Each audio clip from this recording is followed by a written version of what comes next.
ಎಲ್ಲರೂ ಹೇಗಿದ್ದೀರಾ? I hope ಎಲ್ಲರೂ ಚೆನ್ನಾಗಿದ್ದೀರಾ ಅಂತ ತಿಳ್ಕೊಂಡು ಇವತ್ತಿನ ವಿಡಿಯೋನ ಸ್ಟಾರ್ಟ್ ಮಾಡ್ತಾ ಇದ್ದೀನಿ. ಇವತ್ತಿನ ವಿಡಿಯೋನ ಬೆಳಗ್ಗಿನ ಬ್ರೇಕ್ಫಾಸ್ಟು ಹಾಗೆಯೇ ವೈಭವಲಕ್ಷ್ಮಿ ಪೂಜೆನ ಹೇಗೆ ಮಾಡೋದು ಅಂತ ತುಂಬ ಸಿಂಪಲ್ಲಾಗಿ ಹೇಳ್ತಾ ಹೋಗ್ತೀನಿ. ಅದ್ರದ್ದು ಸ್ವಲ್ಪ ವಿಡಿಯೋ ಕ್ಲಿಪ್ಪಿಂಗ್ಸ್ನ ನಾನಿಲ್ಲಿ ಶೇರ್ ಮಾಡಿದ್ದೀನಿ. ಮೊದಲಿಗೆ ನಾನಿಲ್ಲಿ ಬೆಳಿಗ್ಗೆನೇ ಹೂವು ಎಲ್ಲ ಕೀಳ್ತಾ ಇದೆ, ನೋಡ್ತಿರ್ಬೋದು. ಅಂದರೆ ಈ ಕಡೆ ಸಮ್ಮರು ಅಲ್ಲ, ಹಾಗಂತ ಮಳೆಗಾಲನೂ ಅಲ್ಲ, ಆ ಥರ ಇದೆ ವೆದರು. ಬಟ್ ಹೂವು ಅಂತೂ ತುಂಬ ಚೆನ್ನಾಗಿ ಸಿಗ್ತಿದೆ. ಹೂವೆಲ್ಲ ಕಿತ್ಕೊಂಡು ಪೂಜೆ ಮಾಡ್ತಾನೆ ವೈಭವಲಕ್ಷ್ಮಿ ಪೂಜೆನ ಹೇಗೆ ಮಾಡೋದು ಅಂತ ತುಂಬ ಸಿಂಪಲ್ಲಾಗಿ ಎಕ್ಸ್ಪ್ಲೇನ್ ಮಾಡ್ತೀನಿ. ಡೀಟೇಲಾಗಿ ಬೇಕು ಅಂತ ಅನ್ನೋದಾದರೆ ನೀವು ನನ್ನ ಹಳೆ ವಿಡಿಯೋನ ಹೋಗಿ ಒಂದು ಸಲ ಚೆಕ್ ಮಾಡಿ. ಮೊದಲಿಗೆ ನಾನಿಲ್ಲಿ ಪೂಜೆ ಮಾಡ್ತಾನೆ ಹೇಳ್ತಾ ಹೋಗ್ತೀನಿ. ವೈಭವಲಕ್ಷ್ಮಿ 17ನೇ ತಾರೀಕಿಂದ ಶುರುವಾಗುತ್ತೆ. ನೀವು ನಿಂಬೆಹಣ್ಣಿನ ದೀಪ ಹಚ್ಚೋದಾದ್ರೂ ಆಷಾಢ ಮುಗಿಯೋವರೆಗೂ ಹಚ್ಬೋದು. 4 ವಾರ ಏನೋ ಸಿಗುತ್ತೆ ಅನಿಸುತ್ತೆ, ಕೆಲವೊಂದು ಸಲ 5 ವಾರ ಸಿಗುತ್ತೆ, ಹಚ್ಬೋದು ನಿಂಬೆಹಣ್ಣಿನ ದೀಪನೂ. ನಾನಿಲ್ಲಿ ವೈಭವಲಕ್ಷ್ಮಿ ಮಾಡಲಿಕ್ಕೆ ಮೊದಲಿಗೆ ಶುಕ್ರವಾರ ಬೆಳಿಗ್ಗೆ ನಾರ್ಮಲಾಗಿ ಮನೆಯಲ್ಲಿ ಹೇಗೆ ಪೂಜೆ ಮಾಡ್ತೀರಾ ಹಾಗೆ ಮಾಡ್ಕೊಳ್ಳಿ. ಸಂಜೆ ಗೋಧೂಳಿ ಸಮಯದಲ್ಲಿ ಒಂದು 5ರಿಂದ 7 ಗಂಟೆ ತನಕ ಮಾಡ್ಬೋದು. ದೇವ್ರ ಮನೆಯಲ್ಲೇ ಒಂದು ಸಪ್ರೇಟ್ ಚಿಕ್ಕದೊಂದು ಪೀಠ ಇಡಿ, ಪೀಠದ ಕೆಳಗಡೆ ಒಂದು ರಂಗೋಲೆ ಬಿಡಿಸಿ, ಪದ್ಮ ಆ ಥರ ಏನಾದರೂ ರಂಗೋಲೆ ಬಿಡಿಸಿ, ಲಕ್ಷ್ಮಿಗೆ ಇಷ್ಟ ಆಗುವಂಥದ್ದು ರಂಗೋಲೆ ಬಿಡಿಸಿ ಅದ್ರ ಮೇಲೆ ಒಂದು ಪೀಠ ಇಟ್ಟು ಅದ್ರ ಮೇಲೆ ಊರ ಕಡೆ ಇದ್ದೀರಾ ಅಂದರೆ ಬಾಳೆದೆಲೆ ಮೇಲೆ ಅಕ್ಕಿನ ಇಟ್ಬಿಟ್ಟು ಚೊಂಬಿಡ್ಬೋದು. ಇಲ್ಲಾಂದರೆ ಒಂದು ಪ್ಲೇಟ್ ಮೇಲೆ ಅಕ್ಕಿ ಇಟ್ಟು ಅದ್ರ ಮೇಲೂ ಸ್ವಸ್ತಿಕ್ ಅಥವಾ ಪದ್ಮ ಬರೆದು ಅರಿಶಿನ ಕುಂಕುಮ ಅಕ್ಷತೆಗಳನ್ನ ಹಾಕಿ ಒಂದು ಚೊಂಬಲ್ಲಿ ನೀರನ್ನ ಇಡಬೇಕು. ಆ ಚೊಂಬೊಳಗಡೆಗೆ ಒಂದು ಚಿನ್ನದ ಪೀಸು, ಅಂದರೆ ನಿಮ್ಗೇನೂ ಇಲ್ಲ ಅಂದ್ರೆ ಉಂಗುರ ಇರುತ್ತಲ್ವ, ಕೈ ಉಂಗುರ ಆ ಥರದ್ದು ಚಿಕ್ಕದು ಏನಾದರೂ ಒಂದು ಚಿನ್ನದ ಪೀಸು, ಹಾಗೆ ಬೆಳ್ಳಿ ಕಾಯಿನು, ಬೆಳ್ಳಿದು ಏನಿರುತ್ತೆ ಅದನ್ನು ಕೂಡ ಹಾಕಿ, ಜೊತೆಗೆ ಅರಿಶಿನ ಕುಂಕುಮ ಅಕ್ಷತೆಗಳನ್ನೂ ಕೂಡ ಹಾಕ್ಕೊಳ್ಬೇಕು. ₹1 ಅಥವಾ ₹5 ಕಾಯಿನ್ನು ಕೂಡ ಹಾಕಬೇಕಾಗುತ್ತೆ. ಅದಾದಮೇಲೆ ವೀಳ್ಯದೆಲೆನ ಇಟ್ಟು ತೆಂಗಿನಕಾಯಿಗೆ ಅರಿಶಿನ ಬಳ್ದು ಇಟ್ಟು ಪೂಜೆ ಮಾಡಬೇಕು. ನಾವು ತೆಂಗಿನಕಾಯಿನ ಇಡ್ಲಿಕ್ಕಿಂತ ಮುಂಚೆನೇ ಹಿಂದೆಯಿಂದ ಇಲ್ಲಿ ನೋಡ್ತಿರ್ಬೋದು ಫೋಟೋದಲ್ಲಿ ಹಸಿರು ಕಲರ್ ಅಥವಾ ಕೆಂಪು ಕಲರ್ದು ಬ್ಲೌಸ್ ಪೀಸ್ನ ಸುತ್ತ ತಂದು ಅದಕ್ಕೆ ಕೆಂಪು ಅಥವಾ ಹಸಿರು ಕಲರ್ದೇ ಗಾಜಿನ ಬಳೆಗಳನ್ನ ಹಾಕಿ ಕಳಶ ಇಟ್ಟ ಮೇಲೆ ಹಾಕಿದ್ರೆ ಏನಾಗುತ್ತೆ ಅಂತ ಅಂದರೆ ಕಳಶ ಅಲ್ಗಾಡೋ ಚಾನ್ಸಸ್ ಇರುತ್ತೆ. ಸೊ ಹಾಗಾಗಿ ಅದಾದಮೇಲೆ ಬುಕ್ಕಲ್ಲೇ ಇರುತ್ತೆ, ವೈಭವಲಕ್ಷ್ಮಿ ಬುಕ್ಕಲ್ಲೇ ಧೂಪ ದೀಪ ನೈವೇದ್ಯ ಇದೆಲ್ಲ ಓದ್ಬಿಟ್ಟು ಅದ್ರ ಪ್ರಕಾರ ಪೂಜೆನ ಮಾಡ್ಕೊಳ್ಳಿ. ಅಷ್ಟೋ ಥರ ಹೇಳುವಾಗ ಮಾತ್ರ ನೀವು ₹1 ಅಥವಾ ₹5 ಕಾಯಿನ ಇಟ್ಬಿಟ್ಟು ಕುಂಕುಮದಿಂದ ಅರ್ಚನೆ ಮಾಡಬೇಕು. ಓಂ ಪ್ರಕೃತಿ ನಮ ವಿಕೃತಿ ನಮ ಅಂದ್ಬಿಟ್ಟು ಇರುತ್ತಲ್ಲ 108 ಸಲ, ಅದನ್ನು ಹೇಳುವಾಗ ಮಾತ್ರ ನೀವು ₹1 ಅಥವಾ ₹5 ಕಾಯಿನ ಇಟ್ಟು ಅದ್ರ ಮೇಲೆ ಕುಂಕುಮಾರ್ಚನೆನ ಮಾಡ್ಕೊಳ್ಬೇಕು. ಹೂವಿಂದ ಮಾಡಬಾರ್ದು ಲಕ್ಷ್ಮಿಗೆ. ಹಾಗೆಯೇ ಪೂಜೆ ಎಲ್ಲ ಮುಗ್ದಾದ್ಮೇಲೆ ನೈವೇದ್ಯಕ್ಕೆ ನೀವು ಸಜ್ಜಿಗೆ ಜೊತೆಗೆ ಹಣ್ಣು ಕೂಡ ಇಡ್ಬೋದು. ಪೂಜೆ ಎಲ್ಲ ಆದಮೇಲೆ ಕೆಂಪಾರ್ತಿನ ಮಾಡಿ ಆ ದಿನವೇ ಕಳಶನ ಅಲ್ಗಾಡಿಸ್ಬೇಕಾಗುತ್ತೆ. ಅಂದರೆ ಒಂದು 2 ಅವರ್ಸ್ ಗ್ಯಾಪ್ನ ಕೊಟ್ಟು ಅದಾದ ನಂತರ ನೀವು ಬಲಭಾಗಕ್ಕೆ 3 ಸಲ ಅಲ್ಗಾಡಿಸ್ಬೇಕು. ಅಲ್ಗಾಡಿಸುವಾಗ ಅಲ್ಲಿ ಪುನರಾಗಮನಚ ಅಂತ ಅಂದ್ಬಿಟ್ಟು ಬುಕ್ಕಲ್ಲಿರುತ್ತೆ, ಅದನ್ನು ಓದಿ ಅಲ್ಗಾಡಿಸಿ ಬೆಳಿಗ್ಗೆ ಎದ್ದು ಅದನ್ನು ತೆಗಿಬೋದು. ಕಳಶನ ರಾತ್ರಿನೇ ತೆಗಿಲಿಕ್ಕೆ ಹೋಗಬೇಡಿ. ಹಾಗಾಗಿ ಇಷ್ಟೇ, ತುಂಬ ಸಿಂಪಲ್ಲಾಗಿ ಮಾಡ್ತಕ್ಕಂಥದ್ದು. ಇದನ್ನು ನಾನು ಡೀಟೇಲಾಗಿ ಲಾಸ್ಟ್ ಇಯರ್ ಹಾಕಿದ್ದೀನಿ, ಪೂಜೆ ಮಾಡೋದನ್ನೇ ತೋರಿಸಿದ್ದೀನಿ. ನಿಮಗೆ ಡೀಟೇಲ್ ವಿಡಿಯೋ ಬೇಕು ಅಂದರೆ ಒಂದು ಸಲ ಹೋಗಿ ಚೆಕ್ ಮಾಡಿ, ಓಕೆನಾ. ಪೂಜೆ ಎಲ್ಲ ಮುಗಿಸಿದಾದ್ಮೇಲೆ ನಾನಿಲ್ಲಿ ಇಡ್ಲಿನ ಹಿಂದಿನ ದಿನವೇ ಬ್ಯಾಟರ್ನ ರೆಡಿ ಮಾಡಿದ್ನಲ್ಲ, ಅದು ಸ್ವಲ್ಪ ವಿಡಿಯೋ ಕ್ಲಿಪ್ಪಿಂಗ್ಸ್ ಹಾಕ್ತಾಯಿದ್ದೀನಿ. ಉಬ್ಬಲ್ಲ, ಇವಾಗ ಚಳಿ ಇರುತ್ತಲ್ವ, ಉಬ್ಬಲ್ಲ. ನಿಮ್ಮ ಮನೇಲಿ ಇಡ್ಲಿ ಮಾತ್ರ ಸಾಫ್ಟಾಗಿರುತ್ತೆ ಅಂತ ತುಂಬ ಜನ ಕೇಳ್ತಿರ್ತಾರೆ. ರುಬ್ಬುವಾಗ ಈ ಸಣ್ಣ ರವೆ ಬರುತ್ತಲ್ಲ, ಆ ಒಂದು ಹದಕ್ಕೆ ರುಬ್ಕೋಬೇಕು. ಇಡ್ಲಿ ಹಿಟ್ಟೆಲ್ಲ ರುಬ್ಬಿ ಆದಮೇಲೆ ನಾನು ಯಾವುದೇ ನೀರು ಇಡಲಿಲ್ಲ ಅಂದ್ರೂ ನಮ್ಮ ಮನೆಯಲ್ಲಿ ಹಿಟ್ಟು ಹುಳಿ ಬರುತ್ತೆ, ಉದ್ಗುತ್ತೆ. ಬಟ್ ನಾನು ತೋರಿಸ್ಲಿಕ್ಕೋಸ್ಕರ ಇದು ಮಾಡ್ತಿದ್ದೀನಿ. ನೀವು ಕುಕ್ಕರಿಗೆ ಇಡಬೇಕು ಹಿಟ್ಟನ್ನ ಅಂತೇನಿಲ್ಲ, ಯಾವುದಾದ್ರೂ ಒಂದು ಪಾತ್ರೆಗೆ ಇಟ್ಬಿಟ್ಟು ಈ ಥರ ಒಂದು ಲೋಟನ ಇಟ್ಟು ಅದಕ್ಕೆ ಸ್ವಲ್ಪ ಕುದಿತಾ ಇರೋ ನೀರನ್ನ ಹಾಕಿ ಲಿಡ್ನ ಕ್ಲೋಸ್ ಮಾಡಿದ್ರಿ ಅಂತ ಅಂದ್ರೂ ಹಿಟ್ಟು ತುಂಬ ಚೆನ್ನಾಗಿ ಹುಳಿ ಬರುತ್ತೆ. ಹಾಗೆಯೇ ನೀವು ಹಿಟ್ಟನ್ನ ರುಬ್ಲಿಕ್ಕೆ ಹಾಕೋತಿರಲ್ವ, ಆವಾಗ ಸ್ವಲ್ಪ ಬಿಸಿ ನೀರನ್ನ ಹಾಕ್ಕೊಂಡು ರುಬ್ಬಿದ್ರಿ ಅಂದ್ರೂ ಕೂಡ ಹಿಟ್ಟು ತುಂಬ ಚೆನ್ನಾಗಿ ಹುಳಿ ಬರುತ್ತೆ. ಇಲ್ಲ ಅಂತ ಅಂದರೆ ಒಂದು ಹಿಟ್ಟೆಲ್ಲ ರುಬ್ಬಿ ಉಪ್ಪೆಲ್ಲ ಹಾಕಿ ಆದಮೇಲೆ ಒಂದು ಪಾತ್ರೆಯಲ್ಲಿ ತುಂಬ ಬಿಸಿ ನೀರನ್ನ ಇಟ್ಟು ಅದ್ರ ಮೇಲೆ ನಾವೇನು ರುಬ್ಬಿಟ್ಟಿರ್ತೀವಿ ಆ ಪಾತ್ರೆನ ಇಡೋದ್ರಿಂದ ಆಗಲೂ ಕೂಡ ಹುಳಿ ಬರುತ್ತೆ ಹಿಟ್ಟು ಚೆನ್ನಾಗಿ.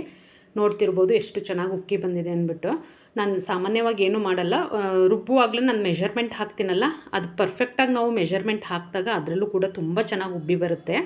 ನಾನಿಲ್ಲಿ ತುಂಬ ಉಕ್ಕುತ್ತೆ ಅಂತ ಗೊತ್ತಿತ್ತು, ಹಂಗೆ ಕೆಳಗಡೆ ಒಂದು ತಟ್ಟೆ ಕೂಡ ಇಟ್ಟಿದ್ದೆ, ನೋಡ್ತಿರ್ಬೋದು ನೀವು. ಅಂದರೆ ಚಳಿಗಾಲದಲ್ಲಿ ಈ ಥರ ಪ್ರಾಬ್ಲಮ್ ಆಗುತ್ತೆ, ಸಮ್ಮರಲ್ಲಿ ಸಾಮಾನ್ಯ ಹಿಟ್ಟು ಅದೇ ಹುಳಿ ಬರುತ್ತೆ. ಇವಾಗ ಇಡ್ಲಿನ ಮಾಡಿ ತೋರಿಸ್ತೀನಿ ಬನ್ನಿ, ಹೇಗೆ ಎಷ್ಟು ಸಾಫ್ಟಾಗಿ ಬರುತ್ತೆ ಅಂದ್ಬಿಟ್ಟು. ಯಾವಾಗಲೂ ಇಡ್ಲಿ ಇಡೋದಕ್ಕಿಂತ ಮುಂಚೆ ಆ ಪಾತ್ರೆಯಲ್ಲಿ ನೀರು ಕಾದಿರಬೇಕು. ತಕ್ಷಣ ನೀರನ್ನ ಇಟ್ಬಿಟ್ಟಿಟ್ರೆ ಆವಾಗಲೂ ಕೂಡ ಇಡ್ಲಿ ಚೆನ್ನಾಗಲ್ಲ. ಹಾಗೆಯೇ ಕೆಳಗಡೆ ಪ್ಲೇಟಿಗೆ ನೀರು ಸ್ವಲ್ಪ ತುಂಬಬಾರ್ದು ಅನ್ನೋದಾದರೆ ಸ್ವಲ್ಪ ನೀರಿನ ಪ್ರಮಾಣನ ಕಡಿಮೆ ಹಾಕಬೇಕಾಗುತ್ತೆ. ಕೆಲವೊಂದು ಸಲ ಏನೋ ಕೆಳಗಡೆ ಪ್ಲೇಟಲ್ಲಿ ಸ್ವಲ್ಪ ನೀರು ಥರ ಆಗಿರುತ್ತೆ ಇಡ್ಲಿ. ಸೊ ಹಾಗಾಗಿ ನೋಡ್ತಿದ್ದೀರಲ್ಲ ಪರ್ಫೆಕ್ಟಾಗಿ ಆಗಿದೆ, ತುಂಬ ಅಂದರೆ ತುಂಬ ಚೆನ್ನಾಗಿ ಬರುತ್ತೆ. ಈ ಮೆಥಡಲ್ಲಿ ಒಂದು ಸಲ ಮಾಡಿ ನೋಡಿ ತೆಗೆದು ತೋರಿಸ್ತೀನಿ ಎಷ್ಟು ಸಾಫ್ಟಾಗಿ ಬಂದಿದೆ ಅಂದ್ಬಿಟ್ಟು. ನೋಡಿ ಸಾಮಾನ್ಯವಾಗಿ ನಮಗಂತೂ ಎಸ್ಪೆಷಲಿ ನಮ್ಮ ಮನೆಯಲ್ಲಿ ನಮಗೆ ಮನೆಯಲ್ಲಿ ಇಡ್ಲಿ ತಿಂದ್ರೆ ಅಷ್ಟೇ ನಂಗೆ ಖುಷಿ ಅನಿಸೋದು. ಹೊರಗಡೆ ಹೋಟ್ಲಲ್ಲಿ ಯಾವ ಹೋಟೆಲಲ್ಲಿ ತಿಂದ್ರೂ ನಾವು ಮನೇಲಿ ತಿಂದಷ್ಟು ಒಳ್ಳೆ ಫೀಲ್ ಬರೋಲ್ಲ. ಇದ್ರ ಜೊತೆಗೆ ನಾನು ಒಂದು ಒಳ್ಳೆ ಸಾಂಬಾರನ್ನ ಮಾಡಿ ತೋರಿಸ್ತಿದ್ದೀನಿ. ಮಿಸ್ ಮಾಡದೆ ಈ ಸಾಂಬಾರನ್ನ ಟ್ರೈ ಮಾಡಿ, ಯಾಕೆಂದರೆ ಬೇಳೆ ಉಪಯೋಗಿಸಿಲ್ಲ. ಹೋಟೆಲ್ ಸ್ಟೈಲ್ನಲ್ಲಿ ಸಾಂಬಾರನ್ನ ಮಾಡೋದು ಹೇಗೆ ಅಂತ ತೋರಿಸ್ತೀನಿ ಬನ್ನಿ. 2 ಟೊಮೊಟೊ ಹಣ್ಣನ್ನು ಹಾಕ್ಕೊಂಡಿದ್ದೀನಿ, ಹಣ್ಣಾಗಿರ್ತಕ್ಕಂಥದ್ದು 2. ಹಾಗೆಯೇ ತೆಂಗಿನಕಾಯಿ ತುರಿ, 1-2 ಸ್ಪೂನ್ ತೆಂಗಿನಕಾಯಿ ತುರಿ, 1 ಸ್ಪೂನ್ ಗಸಗಸೆ, 10 ಗೋಡಂಬಿನ ಹಾಕ್ಕೊಂಡಿದ್ದೀನಿ. ಹಾಗೆಯೇ ಹುರ್ಗಡ್ಲೆ 1 ಸ್ಪೂನಷ್ಟು ಹುರ್ಗಡ್ಲೆನೂ ಕೂಡ ಸೇರಿಸ್ಕೊಂಡಿದ್ದೀನಿ. ಒಂದು ಅರ್ಧ ಸ್ಪೂನಷ್ಟು ಸೋಂಪನ್ನು ಹಾಕ್ಕೊಂಡಿದ್ದೀನಿ. ಚಕ್ಕೆ 1-2 ಇಂಚು ಚಕ್ಕೆ, ಹಾಗೆಯೇ ಲವಂಗ 3-4 ಲವಂಗನೂ ಕೂಡ ಹಾಕ್ಕೊಂಡಿದ್ದೀನಿ. ಒಂದೇ ಒಂದು ಏಲಕ್ಕಿನ ಸೇರಿಸ್ಕೊಂಡಿದ್ದೀನಿ. ಇದನ್ನು ನುಣ್ಣಗೆ ಪೇಸ್ಟ್ ಮಾಡ್ಕೊಳ್ಳೋಣ.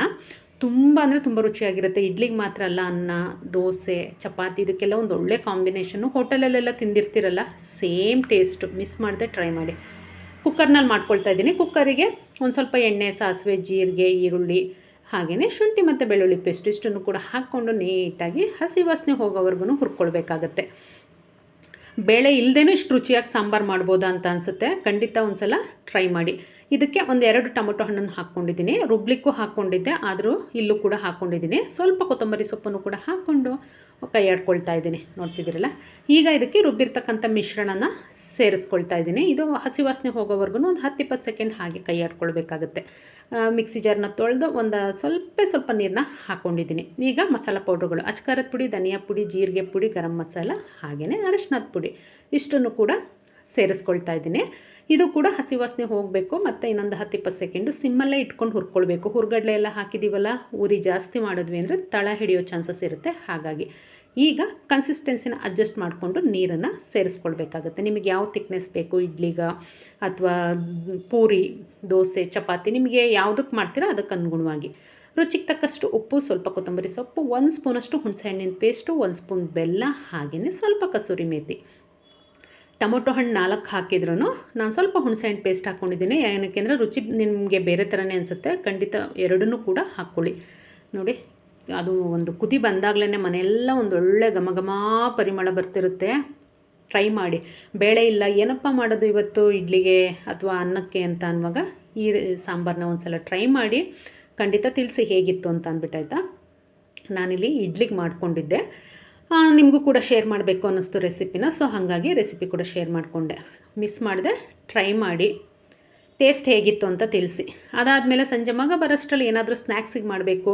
ಹೊರಗಡೆಯಿಂದ ಏನಾದರೂ ಬೇಕ್ರಿ ಸ್ವೀಟ್ಸ್ ತಂದ್ವಿ ಅಂದರೆ ಎಲ್ಲದರಲ್ಲೂ ಮೈದಾ ಇನ್ಕ್ಲೂಡ್ ಇದ್ದೇ ಇರುತ್ತೆ. ಹಾಗಾಗಿ ಈಸಿಯಾಗಿ ರವೆ ಉಂಡೆನ ಸ್ವಲ್ಪ ಡಿಫ್ರೆಂಟಾಗಿ ಮಾಡೋಣ ಅಂತ ಅಂದ್ಬಿಟ್ಟು ಕೊಬ್ಬರಿ, ಅದ್ರ ಜೊತೆಗೆ ಮಕಾನ, ಡ್ರೈ ಫ್ರೂಟ್ಸ್ಗಳು ಎಲ್ಲನೂ ಹಾಕಿ ಪುಡಿ ಮಾಡಿಕೊಂಡು ರವೆನ ಹುರ್ಕೊಂಡು ಸ್ವಲ್ಪ ಸಕ್ಕರೆನ ಸೇರಿಸ್ಕೊಂಡಿದ್ದೀನಿ. ಇಲ್ಲಾಂದರೆ ನೀವು ಬೆಲ್ಲ ಕೂಡ ಹಾಕ್ಕೊಳ್ಬೋದು. ಇಲ್ಲ ಬೆಲ್ಲದ ಪಾಕದಲ್ಲೇ ಉಂಡೆ ಕಟ್ಬಿಟ್ರೆ ಆಗುತ್ತೆ. ನಾನು ಹಾಲು ಹಾಕ್ಕೊಂಡು ಕಟ್ಟಿದೆ ಅಲ್ವಾ, ಅದ್ರ ಬದಲಿಗೆ ನೀವು ಬೆಲ್ಲದ ಪಾಕದಲ್ಲೂ ಕೂಡ ಉಂಡೆನ ಮಾಡ್ಕೊಳ್ಬೋದು. ರುಚಿ ಅಷ್ಟೇ ಚೆನ್ನಾಗಿ ಬರುತ್ತೆ. ಈ ಹಿಂದೆ ನಾನು ಲಾಸ್ಟ್ ವರಮಹಾಲಕ್ಷ್ಮಿ ಟೈಮಲ್ಲಿ ಹಾಕಿದ್ದೆ ವಿಡಿಯೋನ, ರವೆ ಉಂಡೆನ ಬೆಲ್ಲದಲ್ಲಿ ಹೇಗೆ ಮಾಡೋದು ಅಂತ ಅಂದ್ಬಿಟ್ಟು. ಅದು ಒಂದು ಸಲ ಚೆಕ್ ಮಾಡಿ. ನಿಮಗೆ ರವೆ ಉಂಡೆನ ಬೆಲ್ಲದಲ್ಲಿ ಹೇಗೆ ಮಾಡೋದು ಅನ್ನೋ ರೆಸಿಪಿ ಬೇಕು ಅಂತ ಅಂದರೆ ಖಂಡಿತ ಚೆಕ್ ಮಾಡಿ. ರುಚಿ ಎರಡೂ ಅಷ್ಟೇ ಬರುತ್ತೆ. ನಾನು ತುಂಬ ಏನು ವ್ಯತ್ಯಾಸ ಅಂತ ಅನಿಸಲ್ಲ. ಸಕ್ಕರೆಯಲ್ಲಿ ಮಾಡಿದ್ದಕ್ಕೂ ಬೆಲ್ಲದಲ್ಲಿ ಮಾಡಿದ್ದಕ್ಕೂ ಸಿಹಿನಲ್ಲಿ ಅಂತ ಏನು ತುಂಬ ವ್ಯತ್ಯಾಸ ಆಗಲ್ಲ. ಖಂಡಿತ ಟ್ರೈ ಮಾಡಿ. ಈ ಥರ ಡ್ರೈ ಫ್ರೂಟ್ಸ್ ಎಲ್ಲ ಪುಡಿ ಮಾಡಿ ಹಾಕಿ ಉಂಡೆಗಳನ್ನ ಮಾಡ್ಕೊಳ್ಳೋದ್ರಿಂದ ಏನಾಗುತ್ತೆ, ಮಕ್ಕಳಿಗೂ ಕೂಡ ಆರೋಗ್ಯಕ್ಕೆ ಒಳ್ಳೆಯದು. ಹಾಗೆಯೇ ಹೊರಗಡೆ ಜಂಕ್ ಎಲ್ಲ ತಿನ್ನೋದಕ್ಕಿಂತ ಈ ಥರ ಹೈಜೆನಿಕ್ಕಾಗಿ ಮನೆಯಲ್ಲಿ ಮಾಡ್ಕೊಳ್ಬೋದು ಅಂತ ಅಂದ್ಬಿಟ್ಟು ತೋರಿಸಿದ್ದು ನಾನು. ಟ್ರೈ ಮಾಡಿ. ನಿಮಗೂ ಯಾರಿಗಾದರೂ ಮಕ್ಕಳಿಗೆ ಸಂಜೆ ಬಂದು ಸ್ನ್ಯಾಕ್ಸಿಗೆ ಏನಾದರೂ ಕೇಳ್ತಿರ್ತಾರೆ ಅಂದರೆ ನಾನು ತುಂಬ ಮಾಡಲಿಕ್ಕೆ ಹೋಗಲ್ಲ. ಏನಕ್ಕೆ ಅಂದರೆ ಮಕ್ಕಳಿಗೂ ಬೋರಾಗಿ ಹೋಗುತ್ತೆ. ಇವತ್ತು ಕೊಟ್ಟಿದ್ದನ್ನು ಮತ್ತೆ ನಾಳೆ ಕೊಟ್ಟರೆ ಮಧ್ಯಾಹ್ನ ಅದೇ ಕೊಡ್ತೀಯಲ್ಲಮ್ಮ ಅಂತಾರೆ. ಸೊ ಹಾಗಾಗಿ ಬೇರೆ ಬೇರೆ ಮಾಡಬೇಕು ಡೈಲಿ. ಹಂಗಾಗಿ ಸ್ವಲ್ಪ ಮಾಡ್ಕೊಂಡಿದ್ದೆ ಪ್ರಮಾಣನ. ನೋಡ್ತಿದ್ದೀರಲ್ಲ, ಸಾಕು. ನಾಳೆ ಲಂಚ್ ಬಾಕ್ಸಿಗೂ ಹಾಕ್ಬೋದು, ಇವತ್ತು ಸ್ನ್ಯಾಕ್ಸಿಗೂ ಆಗುತ್ತೆ, ಖಾಲಿ ಆಗುತ್ತೆ. ನೋಡಿದ್ರಲ್ಲ, ತುಂಬ ರುಚಿಯಾಗಿ ಬರುತ್ತೆ. ಖಂಡಿತ ಟ್ರೈ ಮಾಡಿ. ಇದೆಲ್ಲ ಬಂದು ಇವತ್ತಿನ ವಿಡಿಯೋ ಆಗಿತ್ತು. ಇದು ನೋಡಿ, ಲಾಸ್ಟ್ ನಾನು ಆಲ್ಮೋಸ್ಟ್ ಒಂದು 7 ವರ್ಷ ಆಗಿದೆ ವೈಭವಲಕ್ಷ್ಮಿ ಮಾಡಲಿಕ್ಕೆ. ಅದರದ್ದೆಲ್ಲ ವಿಡಿಯೋ ಇಲ್ಲ, ಫೋಟೋಸ್ ಇತ್ತು. ಸೊ ಹಾಗಾಗಿ ಫೋಟೋಸ್ನಷ್ಟೇ ನಾನಿಲ್ಲಿ ಶೇರ್ ಮಾಡ್ಕೊಂಡಿದ್ದೀನಿ. ನೀವು ಕೂಡ ಯಾರೆಲ್ಲ ವೈಭವಲಕ್ಷ್ಮಿ ಮಾಡಬೇಕು ಅಂದ್ಕೊಂಡಿದ್ದೀರಾ, ಖಂಡಿತ ಶುಕ್ರವಾರದಿಂದ ಶುರು ಮಾಡಿ. ಎಲ್ರಿಗೂ ಒಳ್ಳೆಯದಾಗಲಿ ಅಂತ ಹೇಳ್ತಾ ಇವತ್ತಿನ ವಿಡಿಯೋನ ಎಂಡ್ ಮಾಡ್ತಾ ಇದ್ದೀನಿ. ವಿಡಿಯೋನ ಎಲ್ಲೂ ಕೂಡ ಸ್ಕಿಪ್ ಮಾಡಿದೆ. ನಿಮಗೆ ಟೈಮ್ ಸಿಕ್ಕಿದಾಗ ಫುಲ್ ವಿಡಿಯೋನ ನೋಡಿ ಹೇಗಿತ್ತು ಅಂತ ಅಂದ್ಬಿಟ್ಟು ಕಮೆಂಟ್ ಮುಖಾಂತರ ತಿಳಿಸಿ. ಇದು ಬಂದು ಲಾಸ್ಟ್ ಇಯರ್ ವೈಭವಲಕ್ಷ್ಮಿ. ವಿಡಿಯೋನ ಎಲ್ಲೂ ಸ್ಕಿಪ್ ಮಾಡಿದೆ ನೋಡಿದ್ದಕ್ಕೆ ಧನ್ಯವಾದಗಳು. Thank you.